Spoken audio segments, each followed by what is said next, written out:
this occasion, I would like to discuss a little about the theoretical aspect of corporate governance in the corporate governance course. Before getting into the material, allow me introduce myself. My name is Mary Anggraini, student ID number 2341-1181 from management class 23D. Definition of corporate governance. Corporate governance is a system that regulates how a company is managed and supervised in order to determine the company's objectives so that it can achieve them.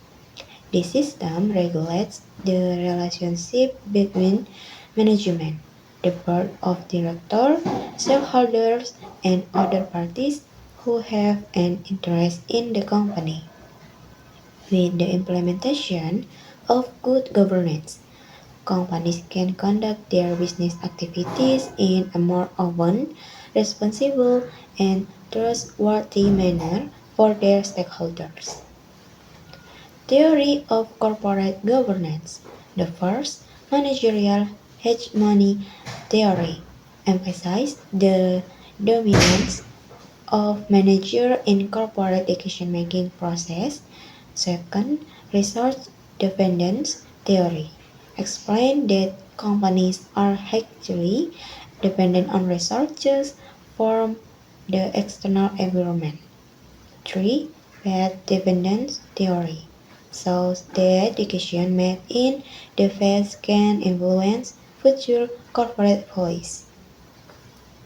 And number 4, institutional theory explains that organizations are influenced by the rules, norms, and culture that prevail in their surrounding environment.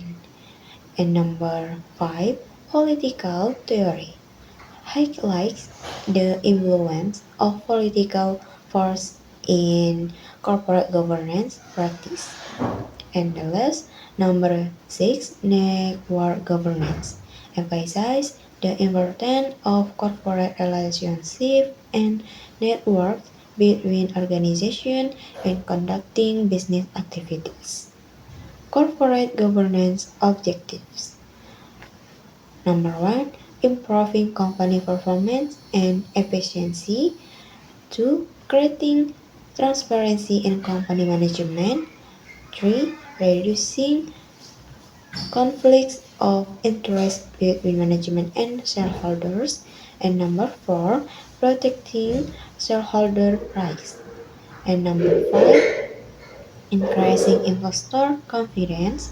Number 6, supporting the long-term sustainability of the company.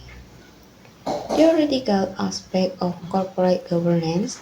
The first, agency theory, explains the relationship between company owners, principals, and manager or company administrator agents. In this theory, owners grant manager the authority to run the company. Second, the stewardship theory assumes that managers do not always act in their own interests. Instead, they are considered trustworthy managers who are capable of managing the company well. 3. Stakeholder theory emphasizes that companies are not only responsible to stakeholders but also to various parties with an interest in the company. And number 4, transaction cost economics views companies as governance structure that regulate cooperative relationship and contract between various parties within the company. Conclusion.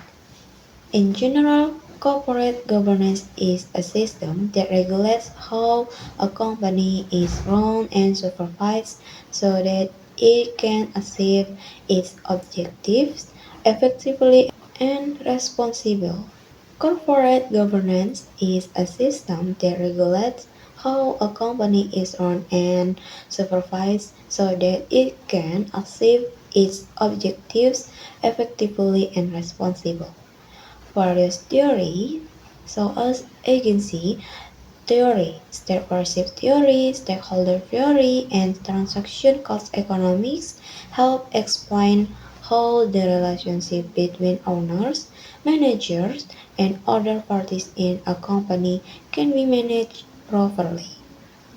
Towards the implementation of good corporate governance, companies are expected to be able to reduce conflicts of interest, increase transparency, and build trust among investors and the public. Alright, that's all the material we're covering. Thank you for watching this video. See you in the next video.